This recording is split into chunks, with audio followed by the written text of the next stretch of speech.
Stop what you're doing right now. If you remember this defensive partnership on FIFA, let me know by leaving a like down below and leaving a comment. If you guys want to see me go into strikers, centre mids, CDMs, goalkeepers, all that good stuff, let me know in the comments down below. And also, which one was your favourite FIFA? Mine personally, FIFA 13. I think it comes with it being the first FIFA that I played properly. I played FIFA 13 properly on the PlayStation 3, and since then I was hooked on FIFA. I think that was my favourite FIFA, if not maybe FIFA 12, but I didn't play enough FIFA 12 to enjoy it enough. FIFA 13 was definitely, though, my favourite FIFA. Let me know down below which one your favourite FIFA was, and I might use it in the next video. Leave your comment on screen, and we'll talk about it just because you commented it. So, let me know down below and enjoy the video. I put out a tweet about a week and a bit ago about Dennis centre back of Felipe Santana, and it went viral. You know, it got like 4,500 likes or something stupid like that in the first few days, which really got me thinking about, you know, the way people think about the old games, the way people treated the old games, and the way people played the old FIFAs, and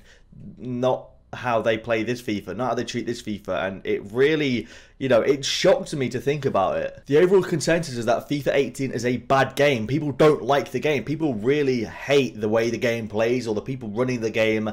And from someone that does YouTube as a job and makes a living off of, you know, the business side of the game, but also plays the game casually and for fun, I really see EA just pushing the business side of the game more than anything. It feels like EA are really trying to make as much money as possible from FIFA 18, whereas back in FIFA 13 they were still growing their audience and their player base, so they were more trying to make the game good, make people enjoy the game, which it's shocking really to think about. I went and found a squad builder on YouTube showing a very good sort of 100k team, I believe it was called, with players from back in FIFA 13. It was a FIFA 13 web app squad builder showing you guys a really good team. And when you look at that team and how it played compared to the teams that you have to build to make a good sort of FIFA 18 team, it sticks in your mind a little bit. You know, people are using dedicated centre back and Felipe Santana, and they're like the strongest defensive partnership. You know, they're using Naldo as a centre back, they're using all sorts of players. You know, people actively used Pini or Malapa or Romelu Lukaku silver card or Benteke silver card in their main sweat teams.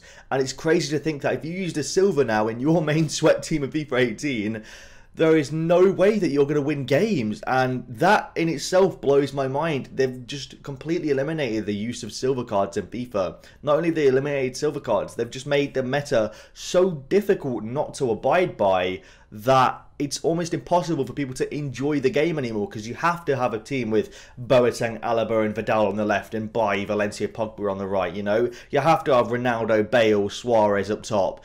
Otherwise, you're just not going to succeed. And I know there are a few people that will succeed with worse teams. And I'm not trying to say that you're crap if you don't use that team or anything like that. I'm just saying, like, it feels like the meta is so hard to not abide by in this game that anyone that doesn't abide by it suffers heavily. I went onto a website called Foothead that have a database that saves all of the players from old FIFAs. And I put a team, well, not a team together, but I grabbed 11 of the best attackers that I remember from FIFA 13. And this is what I came up with. And if you look, Di Natale is the highest rated card in there, and he's 85 rated. I never even thought of, you know, spending loads of FIFA points to get coins back in those days, because I never cared about the team of the seasons, the team of the years. There wasn't even icons back then. There wasn't legends, you know. It was just the best cards you get with team of the years and team of the seasons. I never even thought about that. I never even thought about spending 1 million coins on Ronaldo or spending 800k on Messi.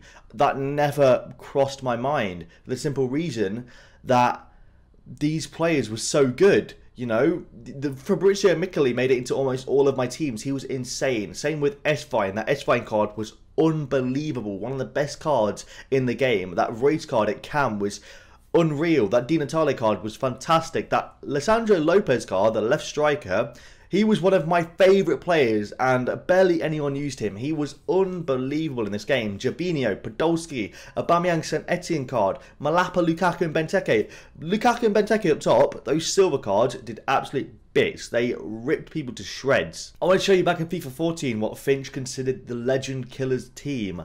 This team played so well back in FIFA 14. If you tried using a team like this in FIFA 18, you are not going to have any success at all. First of all, just by using Bender in CDM, the man's got like 60 odd pace. He can't keep up with any midfielders. Using Herman the German or Malapa or I can't even remember that guy, the striker's name. His name was Eddie Johnson, I remember, alright. Stop spamming it in the comments, I remember. I didn't have to click on the video to remember his name. Look at that card, right? Now look at the stats he had. 14k for that card as well. 62 games, 68 goals and 30 assists. The man had nearly 100 goal contributions in 60 games.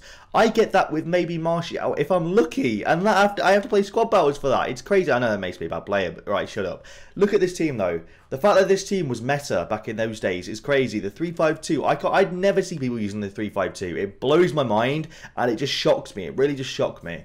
This picture is 1,000 words. This was the most overpowered team on FIFA 13. Emanike and Wellington up front. It's got Alexandre Pato, Robinho. It's got Marquisio. It's got Gustavo. Look at this team. Imagine using this team with those ratings on FIFA 18. It's just, my point, I feel like it's been proved a million times and I'm still trying to make the same point and it's already been proved, so it makes no sense. But one thing I do want to leave you with is FIFA 13 and 14 seem like the year where the FIFA YouTubers actually play FIFA. People like Gonth, people like, you know, the top tier YouTubers, Rota Shaw, for example, JMX, the big YouTubers. It seemed like that was the year they actually played FIFA. I see none of them actually playing FIFA. You know, of course they record pack openings, they record stuff that they think will bang views. Of course they do, because, you know, that's their job. YouTube is their job. But the majority of them don't even play FIFA anymore.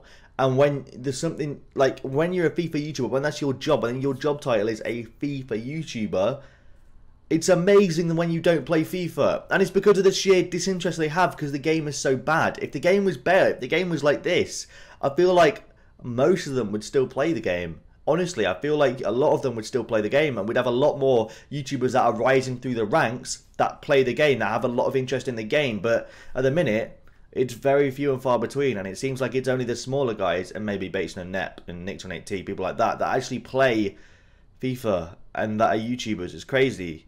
So I wanted to leave you with that. If you guys did enjoy this video, if you enjoyed looking through and having a look at previous FIFAs, previous games, previous players, and leave a like down below. Subscribe to my channel if you guys are new around here. It's crazy. It's crazy. It really is crazy to think that this is what the game was like, and I never even saw anyone complaining back then. Anyway, lads, if you guys do enjoy, smash a like down below, and I'll see you lads later. Before this video ends, I just wanted to leave you with some FIFA 13 gameplay. This is from Ghost Robo, and I'll leave the track song of the non-copyright music put over the top on the screen so you guys can find it if you guys do like this song. Just want to show you guys that don't play FIFA or haven't played FIFA 13, what the gameplay looks like. No, it's not to let them know. Oh, it's to make the video over. It's to make it over 10 minutes. Oh, but should I just tell them that it's some bullshit about them that haven't played FIFA 13? Right. Okay, so for you guys that didn't play FIFA 13, it's for you guys to see what the gameplay was like. Definitely not to make the video over 10 minutes to get mid-roll ads or anything like that, I promise you. So enjoy this video of just a bit of FIFA 13 gameplay, and hopefully you guys enjoy, and I'll see you guys in the next video. Peace.